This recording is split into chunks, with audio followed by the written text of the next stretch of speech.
Coming up, the shorthanded Brooklyn Nets took on the visiting Cleveland Cavaliers at home following the trade deadline. We break down not only some of the young players like Jalen Wilson and Noah Clowny on the court tonight, but also additional notes for the Brooklyn Nets, waiver claims, and what will happen going forward in Brooklyn. We dive in coming up next.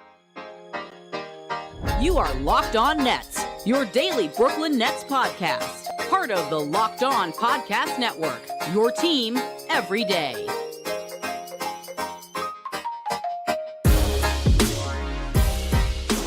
Brooklyn, yo. Yes, my friends, it is the Locked On Nets podcast right here on the Locked On Podcast Network. It's your team, the Brooklyn Nets, every single day. Over there, you'll find Doug Norrie. I'm Adam Marbrecht. We thank you, as always, for making us your first listen of the day. We are 100% free on all those great platforms. And Doug, we're talking about a post-deadline game for the Brooklyn Nets. As often is the case, teams end up being shorthanded. Probably wasn't going to matter even at full strength. 118-95 falling to the Donovan Mitchell-led Cavs. We have the game, we have the youth, and we also have some other transactional notes coming out of what turned out to be at least a mildly productive day for Shawn Marks in the front office in Brooklyn. Yeah, for sure. Busy day. Go back. I encourage you to go back and listen to the the trade deadline live that we did, where we went on for about 90 minutes leading into the deadline. And it was excellent. All the of course, A+ for us. Trade deadline grades for us, A+. So go ahead and listen to that. New look Nets tonight. And yeah, like you said, to be expected, it's sort of like where they were, being shorthanded, bunch of moving parts out of here. Spencer Dinwiddie gone, Royce O'Neal gone. Obviously, Dorian Finney-Smith and Cameron Johnson still injured. A rough game, but among the games that have been difficult for this team, this was not, I don't want to say it's to be expected, but it was definitely a time of transition as they work their way into what the team is going to look like the rest of the season. But I think there were some positives to take from this one, and we could probably start to project out sort of how things might go for this group, down the last third of the season. Yeah, 59-51 at the halftime, just to give a brief note on the game. And then the Nets proceed to come out and say, maybe scoring in the third quarter doesn't matter. 15-0 run for the Cavs, and that basically... Oh, no, it was like 21. It was like 25-2. I mentally broke down at 15-0. Once I got to that... I think at one point it was like 24-2 or something like that. They were getting outscored in the third quarter. Yeah, so that was effectively the end of this one. Couldn't find their offense. And you mentioned guys that are going to be here, Dorian Finney-Smith, Cameron Johnson. That's kind of the double down. Even Dron Sharp put him in the group there too, right? 3 key contributors. You end up having Keon Johnson up here along with Noah Clowny, but there were bright spots, and there is, as you say, things to kind of look moving forward here for the Brooklyn Nets while we wait to see when Dennis Schroeder, likely Saturday, they said, can make his debut. He was in the Barclays tonight for this game. I will quickly on a side note, because we are coming out of the deadline. Schroeder gave a halftime interview, and he's in Toronto, and for whatever it's worth, he mentioned that he wanted to be here, wanted to meet the coaching staff, wanted to get in with everybody as soon as possible. He has his wife and 3 kids. They're still in Toronto. And he's like, and it's just a difficult transition time. That element of this, where everyone's families just start packing up bags and you start going, maybe cross country, maybe from Canada to the US, is obviously a big adjustment here. That being the case, we talked about Jalen Wilson. He got run in the game prior. He gets run in this game, significant. And while there are areas we know he's going to have to work on, staying focused in the first half, he put together a very nice, his first 16 minutes on the court, came back in off the bench, hit an immediate triple. That gave him an 8-3-3 line. I really think that there is, as we said, a lot to like here, high floor, low ceiling. And you can think about him as potentially, it looks like, being a guy that should be up with Brooklyn going forward over these last 31. Yeah, he's shot really well since he came up. 40 minutes tonight. We expected him to start after, they unloaded all these other guys. They were really pretty short on bodies, all things considered. So it made sense that he got the start. And he's, I think, for sure one of the bright spots. We've been wanting him to play a little bit more. His timeline doesn't need to be really spread out here. He's already old, old for NBA standards, young for regular people standards. But, just having spent 4 years in college at Kansas. And I think the body and his overall sort of just like understanding of the game was already pretty NBA ready. He's got a pretty good grasp of what's happening. He doesn't seem like things are happening too fast for him. Confident shooting, catching through threes, like pretty much right away, which is a really, really good sign for him, like sort of around the archetype that he's going to be. I don't think there's any reason that he shouldn't be seeing rotation minutes really from now through the rest of the season. And I do think that's going to be the case with Royce out, even with Dorian Finney-Smith coming back, even with Cameron Johnson coming back. I want to talk about sort of how I think the Nets should play some of these minutes going forward this season.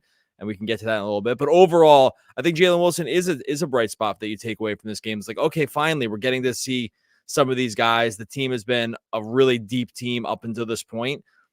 They still have elements of depth, I think, but there's definitely they moved out a lot of minutes here, right? Between Dinwiddie and O'Neal, that's a lot of minutes to move out of a lineup for a group that hasn't been 100% healthy. And so I think Jalen Wilson, we should be in store, not 40 minutes and starting, but 15, 18 minutes off the bench. That's really should be in the cards for the way the Nets are going to roll here. Yeah, and overall with his game, just I'll use tonight specifically, though we're confident or at least excited about what he can be. And also the remaining 31 games is so that it's a second round pick. So if you told me that it didn't work out with him, it's not like you're going to say, oh my goodness, how did you waste that draft asset, right? But you would like to know, confirm, can he be a rotation player for us going forward? Tonight, he looked good. I like the fact that he can handle the ball going into the paint and pulling it back out if he needs to. The one area, and I'm doing this because if he adjusts this element as he moves over the rest of this season, I'll get even more excited. When he gets into the paint, we've said this before, he's not the most athletic. He doesn't have an electric first step. He's not going to get around the corner and beat you to the basket. So when he gets into the paint, go ahead and take that step back and pull up the little mid-range jumper there, right? He got into the body of defenders a couple of times tonight and just kind of got the reality check. Hey, these guys are big and long in the NBA. They're going to swallow up a few of those shots. But overall, really positive for Jalen Wilson coming out of this game. And as you say, you had Royce O'Neal. His numbers were coming down in terms of minutes a little bit. I don't think Jalen Wilson goes 1-to-1 minute replacement. No. We'll see how Schroeder comes in and how that impacts things as well with how Dinwiddie was playing. But I would like to see consistency here. 18 minutes or so every single night, not in spot situations. Give him the run that allows him to get consistent opportunities here, especially with some of the other younger players you have inside of this second unit.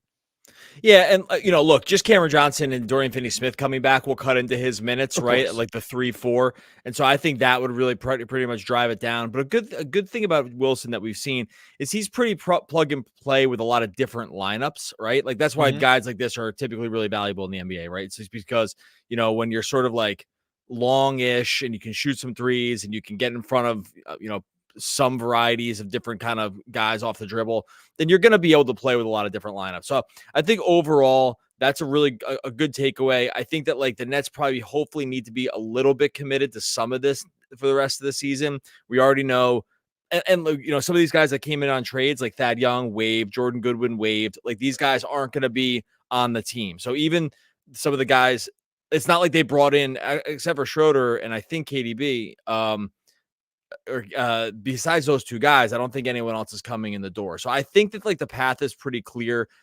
And look, I know the Nets lost tonight. They got killed. I don't think are we taking things away from this game? No, like I think there are things that we can take away around sort of like what could take shape over the rest of the season. I think Jalen Wilson's definitely one of them. Let's talk about here coming up in a second. Noah Clowny, he got a little bit of run here. Maybe that's not going to be a long-term thing over the remainder of this season. And then also speculating, you mentioned Dennis Schroeder. How are they going to reconstruct the way these rotations look? We'll dive in on that as we work our way through the post game and the post deadline coming up next. All right, before we get to that, our partners at eBay Motors, the teamed up with Locked On Fantasy Basketball host Josh Lloyd, bringing some of the best fantasy picks each and every week, all season long. Maybe you're prepping for a daily draft, you're scouting the waiver wire. Every week, we're going to provide you some players that are guaranteed to fit on your roster. Tons going on. I mean, obviously with the trade deadline, there's so much movement throughout the whole league that your eyes can go across trying to look at it all. There are some situations that are definitely going to open up for some of these teams. One's Marvin Bagley. He's probably going to end up starting at center after they moved out Daniel Gafford. Now, Rashawn Holmes did come back in that trade, but I think they were already going to want to play Bagley minutes here. Huge fantasy boost for Marvin Bagley III if he's going to be the starting center in Washington, which he should be. Also, Oscar Thompson, the Pistons, they got rid of Bogey. They got rid of Alec Burks. They got rid of kind of a lot of the guys like Wade Daniel House. A lot of guys out the door over there. Should open up for Oscar Thompson. He started again tonight, and he's been able to really pile it on. Can't shoot still, but he can basically do everything else that you see across the box score. Cody Martin also has been starting at point guard for LaMelo Ball while LaMelo Ball's been out. was able to really, really fill it up with minutes. Their roster stayed mostly the same. Gordon Hayward traded, but he really wasn't playing. But Cody Martin should have a role going forward. Just some of what you can get over there. Josh Lloyd from Locked On Fantasy Basketball there to help you with your fantasy championship. And eBay Motors knows the championship team is all about each player being a perfect fit. It's the same with your vehicle. With over 122 million parts for your number one ride or die, you can make sure your ride stays running smoothly. Brake kits, LED headlights, roof racks, bumpers, whatever your baby needs, eBay Motors has it. eBay Guaranteed Fit. It's guaranteed to fit your ride the first time, every time, or your money back. Plus, the prices you're burning rubber, not cash. Keep your ride or die alive at ebaymotors.com. eBay Guaranteed Fit, only available to U.S. customers. Eligible items only. Exclusions apply. All right, so as we continue our post-game coverage, Cleveland Cavaliers 118-95 winners over the Brooklyn Nets, and also the post-deadline discussion. We remind you, get over to WeGotNets.com, sign up with your email for a free ebook, 5 stories in 5 days, chronicling some of the biggest moments in the Nets franchise history, all the way back to the Jersey days. And you'll also receive alerts as we continue to roll out some great content over there. WeGotNets.com. Get your free ebook today. Now, you mentioned about Schroeder here. First, let's talk about Noah Clowny. Sorry. We said this already now in a couple instances when he's been called up for some spot starts. I think we do continue to be encouraged that his developmental line is a little bit further along than we expected. You see him taking the shots from the perimeter. That's something that, as a prospect coming out, you believe that's an area of his game that he can develop. It's unlike watching Nicholas Claxton and thinking, oh, is he ever going to get there? He's never going to become that guy. Noah Clowny has that in his developmental repertoire. And do you think that there's any world where this is basically he'll be back down in the G League developing, even if he comes up incrementally over the remainder of the season? Different scenario than Jalen Wilson, or can he squeeze in? Yeah, I'm not sure about this one. This one's going to be interesting. I think the good news for Clowny is there's a couple of things that have sort of happened since Summer League and the time that he spent in Long Island. Like, he looks a lot more comfortable on the court. And before, he looked kind of like he just didn't know where he was going. It can be hard when you're a rim protector, when you're asked to, switch on defense, when you are getting some sort of tougher assignments. You can get kind of lost. He was kind of getting lost on defense early on. That's not happening nearly as much now. I think the pace of the game, he's just caught up to the pace of the game, I think, more than he had earlier. Also, he just looks bigger. He's definitely started to fill out a little bit. I don't know if it's the regimen or just like playing more, just like this weight training that he's doing, but he definitely looks a little, to me at least, a little more filled out.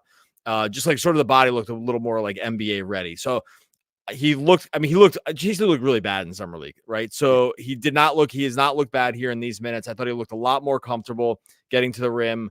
Yeah, had a nice little, actually, sort of like underhand scoop finish, which was pretty deft for a big guy to be able to do that around the rim. He's also able to finish at the rim, just like sort of like above it. And I think he's going to be a pretty good shot blocker by the time it's all said and done. He's still so young. It's a little different than the Wilson situation.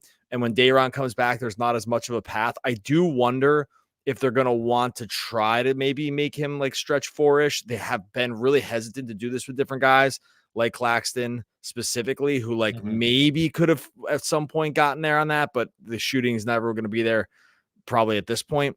I wonder if they envision that as being like the ultimate thing, because he can take some threes. But I don't.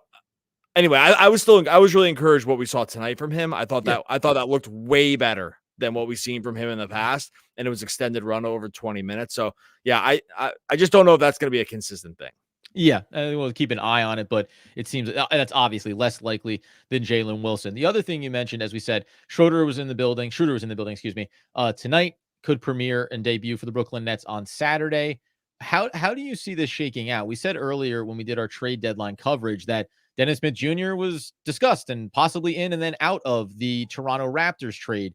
Now, when you reshape this backcourt, do you see it being as he's the flex player that goes in between, right? Ball handling, shooting, etc. Does it diminish anybody in a way where maybe ultimately we reflect on, well, if Dennis Smith Jr. was maybe in the deal, then what does that mean? What does it mean when Schroeder starts to get his legs underneath here? Could we actually see DSJ get a reduced role and maybe more a defensive backcourt specialist when called upon?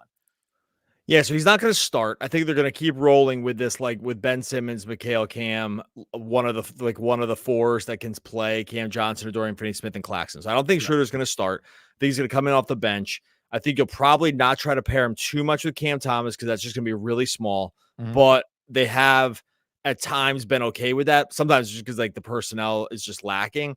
I think that they'll probably, my guess is they probably try to stagger those minutes a little bit, knowing that Schroeder can come in, play make a little bit. He can get to the rim. He can run some pick and roll, right? Like maybe you try to reestablish some of that with Claxton or Dayron when he's back. And I think he should be able to do that with a good screen setter.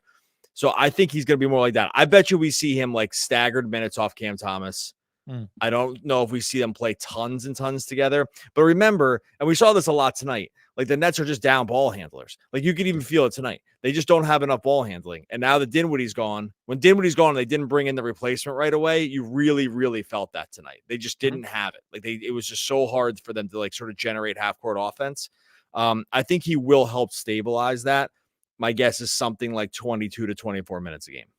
Yeah, that sounds about right to me. Do you also my also inclination here is you made the smart move of moving on from some veteran guys, Dinwiddie included. The way that he was playing of late also made it easier to want to move on from him. Likewise with Royce O'Neal, opening up the minutes for Jalen Wilson is a good thing. The lack of ball handling is bad. I'm trying to envision how Schroeder helps this team. Like this was an active choice. Now you can say the money. Well, you got to make these things match. So maybe that's the part I want to get into with Shawn Marks, not in a negative way, one side or the other. You feel like you're compelled to move on from Dinwiddie. You need to match salary. So is that ultimately all that Schroeder represents, as opposed to, as we've said, after the KD and Kyrie trades, massaging this thing into a version of a roster that you think complements a little bit better than it had previously? I don't know if you get there, as you mentioned, simply because you still lack more ball handling that you needed. No matter what, keep Spencer Dinwiddie, don't add Schroeder. You still needed more ball handling, and they didn't improve that area over the course of this deadline. Well, at worst, you can say they made a lateral move, right? Like, right. So I think Schroeder, they stood pat and okay. And that, like, I think Schroeder will be significantly. I think it stands to reason that Schroeder will be significantly more aggressive than Dinwiddie has. Dinwiddie had disappeared in the offense. He was like a total non-factor, and so I don't think you're like losing much there, if anything, because he had just kind of between whatever they were running and maybe just like his general disposition or whatever, there was nothing happening there. Right. So I don't think, I think that like from there, it's a lateral move. You definitely lose it on defense. I think Dinwiddie's defense was fine. He got tasked with a lot of difficult assignments. You lose there, but maybe you're like, well, we have enough. But I think this was the Schroeder thing was mostly a function of, we need to get Dinwiddie out of here for sure. We have to find someone that's going to match the salaries. Toronto can do it, and they don't want to go another year on Schroeder because they're just doing something totally different now with IQ and Barrett and these guys, and he just doesn't have a place. So I think it just kind of helped everyone get out of a sticky-ish spot that they were in, right? Yeah. And I think that's kind of where, and I think that's like where that trade ended up landing. I don't think it's like no one was doing backflips about it. I mean, obviously, the Raptors instantly waived him, and then Dinwiddie was at the Knicks game tonight, like sitting behind the bench at the Knicks game. So I think it was mostly just like, hey, we can get someone else here that can play some minutes. We're definitely going to need some ball handling. And he at least represents that. And I wonder, actually, this was just like the only deal that presented itself. Let's go here coming up in a second, a layer deeper, as we have heard from Shawn Marks as far as how he feels the fans should view this deadline and maintaining a positive outlook going forward for this franchise. We dive in on those comments and takeaways coming up next. All right, first, tell you about our friends over at Nissan. You're the kind of driver that likes to push things a little further. Ever wonder what adventure could be around the next corner? Our friends at Nissan have a lineup of SUVs with the capabilities to take your adventure to the next level. They got the 2024 Nissan Rogue, perfect for city drives. Get out of the city escapes too. Exclusive Google built-in is your always updating assistant. You can call on for almost anything. And gone are the days of connecting to your phone. Just get Google Assistant, Google Maps, Google Play. It's all there for you in the Nissan Rogue, perfect midsize crossover for your next adventure. They've also got the 2024 Nissan Pathfinder, room up to 8, expansive cargo capacity, advanced availability, 4x4 capability of 2 if you want to get a little off-road, 284 horsepower, up to 6,000 pounds of towing. That's what adventure calls. The Pathfinder is there to answer. You can take the Nissan Rogue, you can take the Nissan Pathfinder, or Nissan Armada. Go find your next big adventure. Shop NissanUSA.com. All right, so as we tie a bow on the postgame, and more importantly, the deadline, friend of the show, Eric Slater, at halftime, Shawn Marks was being asked some questions coming out of this deadline, the moves that were made. And essentially, when asked from Eric Slater what the message would be to fans who are unsure about the Nets' direction, quote, those fans 7 or 8 years ago were sitting here going, they probably didn't really know what the direction was then. I have the utmost faith in this group of players and this staff to go out there and put a sustainable product on the floor. That's going to be the goal here, that we can compete night in and night out, something that the fans can get behind and play the right brand of basketball. Now, more importantly, beyond that, is that he went on to say, be in a position to go get a superstar. That was, the ultimate thing is here. That's what we positioned ourselves to be able to do. Do you think that should the fan base take that to heart in the sense of, hey, I did this once, and that's the goal here, to do it again, to build this back up, to get superstars, and to try to have a better version of what we just tried to do over the last few seasons. Whether or not you think Shawn Marks is perfect, he has shown that he can do that. So you can make the case, as we have before, he's one of the better GMs for this set of circumstances to trust with building it back up. Now, whether or not it's ultimately successful, that's another scenario, but he has been good finding buy low assets, right? Accruing talent and making an attractive spot for superstars potentially to come to. Yeah, it's clear that this is the path they want to take. I am holding out hope that it works. I have severe reservations about it, about like where this team is. Well, Doug, if a game like tonight for Donovan Mitchell didn't make him want to pack his bags right now and come to Brooklyn, what's going to do it? That does seem to be like one of the guys are waiting for. Like there's a very small group of guys that they're probably referencing here. There's been, rumors that Trey Young is going to shake loose here this summer too. That was kind of posited by a few people before the trade deadline. Kevin O'Connor really had that pretty early. And now this is starting to come out too. Jake Fisher had it after the game tonight. Well, not after this Nets game, but he reported tonight that one of the reasons the Hawks, people sort of like hit the brakes on some of the DeJounte talks, was they started to get the idea that Trey Young might come loose here over the summer. So, I mean, there are going to be guys that sort of like present themselves as options. I guess the question becomes like, who is a superstar to you, and who are the guys to like ultimately go after? It's you can watch Donovan Mitchell here. I watched him a ton this year. I mean, he's awesome. He looks like he's on a totally different level, right? Yeah. You maybe think he is that guy. Maybe you think Trey Young's that guy. I know there's probably people out there that probably maybe don't see that the same way. I'm probably a little higher on Trey than some people, but I can understand not loving it. I must guess my point is, it is a bit of a scarier proposition this time around than the first time, just because I think that the paths to acquiring these guys are just not as clear as just, hey, when Katie and Kyrie hit free agency, we'll sign them. And I appreciate the effort. This is Superstars League. You need superstars to win it all. But I'm just a little worried about this particular path, like based on where they are, guys they have, ages of certain guys, sort of like what they have like built up on, the rocks on whether and the bricks on which they're standing. I just think that it's a little flimsy to me. And that makes me a little worried about like the crash and burn or the mixing my metaphors. That makes me worried that it has like there's a little too good of a chance for it to crumble. So anyway, that's my winding answer about that. And this is, we've been here before, obviously, and now maybe unlike, the summer in the offseason when they were getting getting Kyrie Irving, and we knew that meant Kevin Durant was coming too.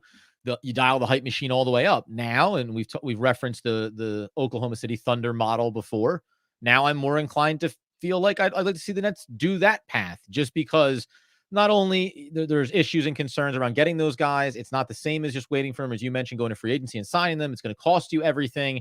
And I just don't know whether it's Donovan Mitchell or otherwise. Right now, as it currently stands, there is not a player or a second player, because you're going to need that too, that I would say, oh, you can just go get them over the next season or two and find yourself in the Eastern Conference Finals. And oh, by the way, we highlighted this on the live show earlier.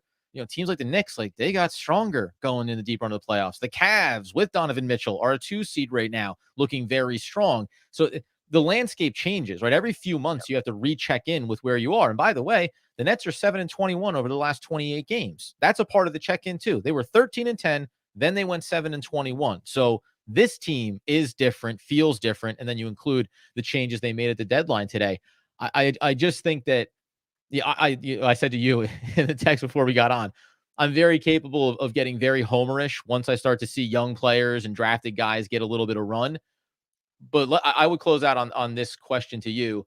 How do you feel after you make these moves and you do see some young players? Does it change the way you perceptually watch games night in and night out? Because you got blown out by the Cavs, but it feels different to me getting blown out by the Cavs when Royce O'Neal is playing and when veteran got, when Spencer Dinwiddie is playing. Well, that means you're a veteran heavy team and you think this team should be competing to win and they can't do it. Now I'm talking about Jalen Wilson showing promise, right? Developing down the rest of this season. It will change, I think, how I respond on post games, regardless of wins or losses over the next 31.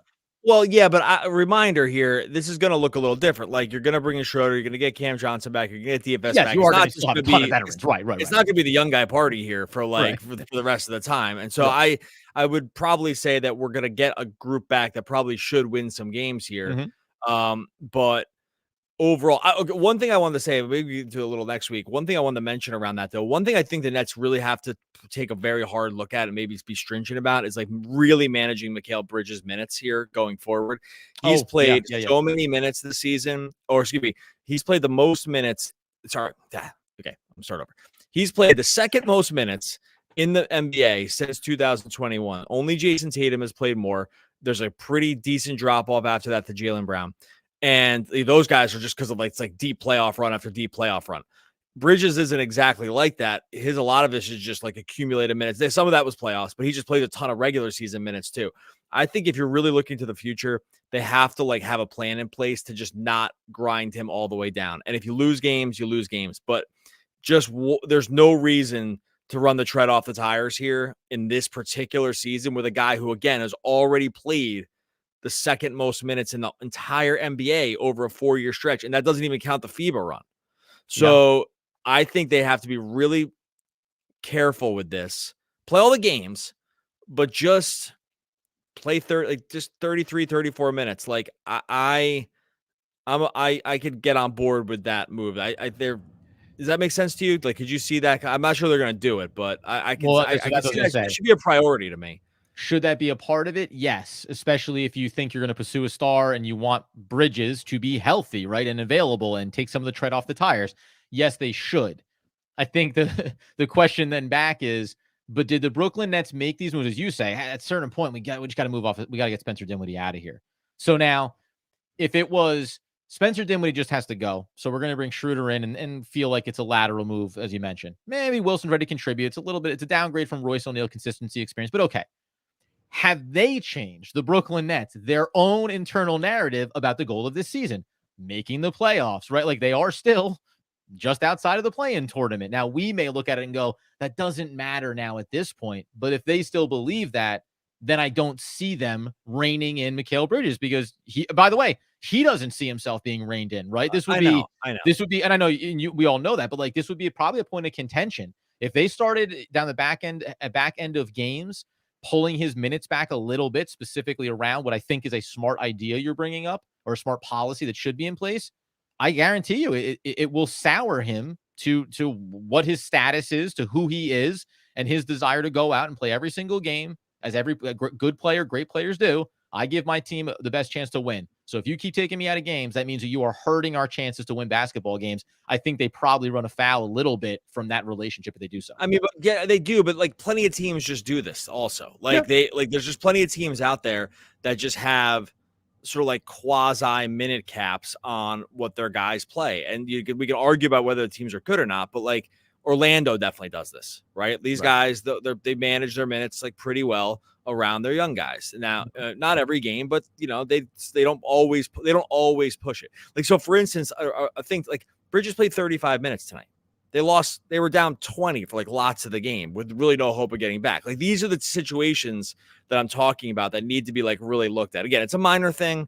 It's not the end of the world, but it's mostly just for like this one guy who's played so many minutes over the last 4 or 5 years that we've worried even about like fatigue and stuff like that, maybe getting to him again in a year. I don't want to call this a lost year, but if the goal is to go grab superstars and like make a push, this is not the year to rev the RPMs up to 9 and redline the whole thing. Like it's just not. If your other goal is this other thing, if your goal is to just be fun for this year because you're just kind of waiting the string out and you're gonna go do something different in a couple of years, then fine. But that's just not. Mark said it himself. That's not the goal. So if that's not the goal, then I think they just need to tread a little carefully here with him. That's all. Yeah, thread the needle, right? Jalen Wilson, not on 1-to-1. Thread the needle. Little Noah Clowny, right? Thread the needle. Save some guys some mileage here. We will be back. I know Doug's going to close out the show, but just as a reminder, Saturday night against the Spurs, maybe the first time that we will see Schroeder. That seems to be the indication. And then Monday of next week, because the Nets will play home and home against the Boston Celtics, I think we can just talk about what's the projection going forward here over the next 10 to 12 games, the next month of the season, and what will we like to see from this new look roster with these little modifications to make us think that, hey, maybe the play-in tournament is viable, right? That they can win some basketball games here, that they can depend on Ben Simmons to remain healthy. We'll continue to talk about those narratives as well. All right, make sure you grab that free ebook. Got so excited. I got choked up. WeGotNets.com. Go grab that free ebook. 4 net stories, 5 net stories. I can't remember. I had so much fun writing it. I felt like we wrote 20, but I think it was just 5 net stories about the history of the team. Really, really great response from this. Really want you guys to all check it out too. Totally free too. Just got to put in your email. WeGotNets.com. You might recognize this song is performed by Jefferson Airplane in a little rockumentary called Give Me Shelter about the Rolling Stones and their nightmare at Baltimore. That night, the Oakland chapter of the Hells Angels had their way. Tonight, it's my turn. That's Chip Douglas from Cable Guy. Oh, brother. It was so great you lost me. One of the all-time great poets. We're back again tomorrow. And maybe for a brief moment here on YouTube, talking more Brooklyn Nets basketball. Basketball. Yeah. It's always good when Doug going out the door reminds me that we are live on YouTube and we are going to stick around for a couple of minutes. Otherwise, dangerously close to ending it outright. We're not going to stick around too long. It's been a long day from covering the deadline. Doug, unlike last year, chose not to sleep through the deadline. He chose to be an active participant. Like a hero. It taxed my little hero over there. So any questions, comments, takeaways from the deadline, how you're feeling about this team, feel free to shout it out. We'll scroll through real quick here for a couple of minutes, and then we're going to get out the door. I saw some things along the way, including one that said Schroeder should start over Ben Simmons. How do you feel about that one? I wouldn't do that. I don't know. That doesn't make any sense. I get that this fit's not perfect, but for what? I mean, the goal here is to play Simmons, get him up to be able to play real minutes, see what you have. See if you can salvage anything off the $40 million. I don't know why you would start him over it, even if the fit isn't perfect. So I just don't even think it's like necessarily even a better fit. Like you would get trucked on defense with the guard situation, and it would just you would give away a lot too. So I don't know. It's not like Simmons is playing tons of minutes either. There's going to be minutes available. The guy's playing 22 minutes a night or whatever. Do you think the one other thing I was thinking about was two things? One, do you prefer that over the last 31 they continue to try to push Claxton and Simmons together just to say, hey, like to your point, we have 31 games. Let's see if this can develop, right? We know that it's looked bad at times, etc., but more reps, maybe this thing just gets to a place. Do you want to commit to that or look at it as, because I actually thought about when we're talking about Noah Clowny, if he has little samples to get a little bit of run and you're trying to push him towards a 4 and away from a 5, then I can see versions where if you give him little samples here and there, pairing him with Ben Simmons would be interesting to watch and see how that dynamic works, because then you still have some length and some defensive value as well. Yeah, I think you try to start it. It probably will not work. And you try to stagger some more of their minutes and just try to have Simmons play with as much with DFS, Cameron Johnson, Bridges, and Cam Thomas as possible. Right. And that's a lineup you run also. In some games, you might even close with that lineup because of depending on what kind of situation you're in. I think that's the goal. I think you probably are forced into having to play Simmons and Claxton together with the understanding that that's probably going to be an uphill climb, but I think that's just kind of where they are. I don't think you can bring in Dennis Schroeder and just like start him, right? I don't think I just don't even know what the point would be, really. Two quick ones here from Jared. Hi, guys. Hi, Jared. And also, this one here, who's our starting 5 and then who's our 6, 7, and 8. This is at least a good one here from Brad. Name your starting 5 and then your 3 off the bench. Is it pretty clean cut? Assume everyone's healthy, put everybody back at full health. Who's your 1 through 5 and 6 through 8? What do I think it's going to be? I think it's going to be, let's go with what we think it's going to be. And then if we would make a tweak to it, I think it's going to be Simmons, Cam, McHale, Cam Johnson, Claxton, DFS and Schroeder, the first two guys off the bench, and Dennis Smith Jr. off the bench too. Lonnie Walker off the bench. That's your 9. And then there's some minutes for Jalen Wilson here. But it's funny too, because when you do that exercise, and I'd said like 15 minutes for Jalen Wilson, I already know just running through my head there there's not 15 minutes available after that first 9. And we're going to get the update. Dron Sharp, I think, is about a week away. So now you put Dron Sharp in there too. And I think you'd like to have that value. Now it's funny because, as we've always said, the injuries seem to come at the right times for Jacques Vaughn and the coaching staff to avoid some really hard things. Nicholas Claxton and Ben Simmons, well, you can't share the court all together. Well, what happens when Dron Sharp comes back? It's a similar type of problem here. So reintroducing him, I'll be interested to see how they look at it. He's done enough. He's taken a step forward, so he needs to play. He's one of the young guys. So if I made that hierarchy, this is where I come back to that Dennis Smith Jr. thing. I'm very curious about what maybe the Nets would have liked to have done, could have done differently, because it seems like even though they're thin in the backcourt, getting one of those players out of the way may have helped them. And, Lonnie Walker, that situation too. Those two players are going to be who were ratcheting up from a minute share standpoint. I'm going to be fascinated to see how those shake out here. But as you say, 8, then you get to 9, you get to 10, and maybe Jalen Wilson, though I think he should get consistent minutes. Maybe it's a little bit trickier. One thing I wouldn't hate is if I'm doing the minutes. I'm doing these minutes real quick. So, I was going to say, because one thing I wouldn't hate is if you brought down to your point about McHale. Hey, if we bring you down closer to 33 than 37 minutes, 36 minutes, then you just start to create these little pockets, right? Okay, so Jalen Wilson can get some run every night so that you always give Dron Sharp his share. Lonnie Walker, Dennis Smith Jr., that you keep utilizing these guys, but you start to get 9 and 10 deep. And I guess Ben Simmons is the other big factor here, because if he's never going to clear 2025, then that keeps you a little more flexible, right? You have opened up minutes by moving out Spencer Dinwiddie, by moving out Royce O'Neal, that will not be one-to-one replaced by just 2 players. Yeah, you just run out too quickly. Like I ran it down right now. And basically I misspoke, I guess, in the Jalen Wilson thing, because I kind of wasn't thinking about this properly. If everyone is healthy, I just went down to like minimums on some of these guys, and I'm at 247 minutes. So I'm 7 over. That's with Jalen Wilson not playing. And where'd you have DSJ and Lonnie Walker in that? 15 minutes for DSJ, 50. I'm just going really fast here. But 50. It was I'll give you what it was. 35 McHale, 35 Cam Thomas. And then 25 for Ben Simmons, 28 for Cam Johnson, which is not crazy because he's played like sort of limited minutes. 32 for Claxton. I could probably tick that one down a little bit. And then 25 for DFS, 22 for Schroeder, 15 for Lonnie Walker and DSJ, and 13 for Sharp. And then I just like had a couple random minutes in here, but that's still over. Yeah. Like that's still 7 minutes. That's still 7 minutes over. So it's like, well, no one's ever all healthy at the same time. So maybe that helps you a little bit, but it's hard. Like you really do run out of minutes. And with this team, it's again, like they're still kind of deep around like veteran-ish kind of guys. Yeah. And so it might just take injuries.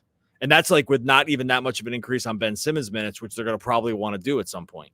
So I think that like you're going to be sort of stuck in the same situation. I think I probably didn't think about this correctly when I made the Jalen Wilson comment earlier.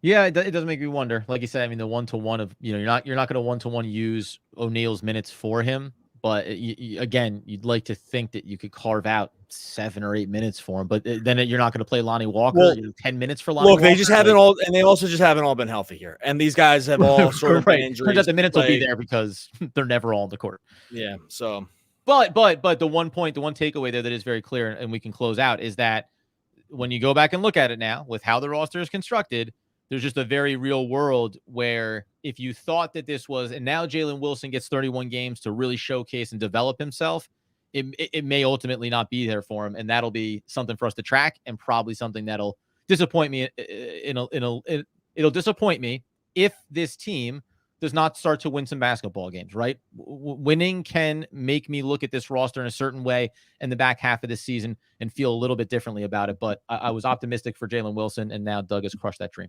I think they are going to win some games. I think that they're going to get some of these guys back. It's going to fit a little bit better. You're going to see like Simmons plus DFS plus Cam Johnson is going to be like kind of a winning combo, right? Like just like defensively and like be able to space the floor. I think we're going to see pockets of like good basketball here, pace and space with Simmons, where they just have like, definite shooters around them and they can switch everything on defense. I think we're going to see plenty of that. I mean, tonight clearly wasn't the night, but getting some of these guys, so many guys, yeah, like Schroeder, Dron Sharp, some pick and roll there. Like that's going to work, I think. And so I think there's going to be plenty of combinations that will keep their floor high enough.